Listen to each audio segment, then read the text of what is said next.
Salut à tous, vous l'aurez reconnu, on est en compagnie aujourd'hui de la nouvelle BM Série 4 et sa fameuse calandre de la Discord, le double haricot qui a tant fait parler l'année dernière lors de la présentation du concept 4 à Francfort. Alors, bon, voilà, c'est une question de goût, hein. On aime, on n'aime pas. Ce que je peux vous dire, c'est qu'au bout d'un moment, on s'y habitue. Voilà. Et puis pour le reste, en termes de style, la voiture est plutôt bien dessinée, je trouve. On a plusieurs éléments qui sont intéressants. Vous voyez ces grandes arêtes sur le capot, ces entrées d'air. Là, on est dans une version M440i, donc c'est un petit peu plus sportif. La voiture a été rabaissée aussi par rapport à la série 3. On a des éléments en carbone sur notre version, les coques de rétroviseur, les ailettes ici dans les prises d'air, des étriers rouges, des jantes spécifiques bien sûr, le petit béquet aussi en carbone, hop là, et bien sûr gros diffuseur avec double sortie d'échappement. Sous le capot, un 6 cylindres en ligne biturbo, 374 chevaux, 0 à 100 en 4 secondes 5. Voiture qui est très agréable à conduire, très bonne GT, confortable. Voilà, on va vous montrer un petit peu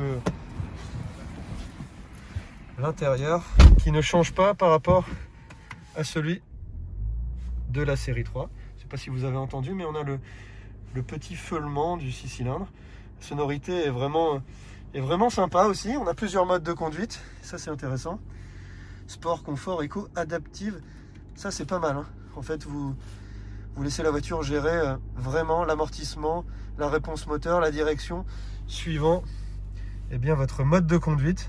C'est-à-dire que si vous accélérez, ça va se mettre un petit peu plus en mode sport, et si vous êtes plutôt tranquille, ça va revenir assez onctueux, smooth, et vous permettre de rouler en toute tranquillité. Voilà les quelques détails.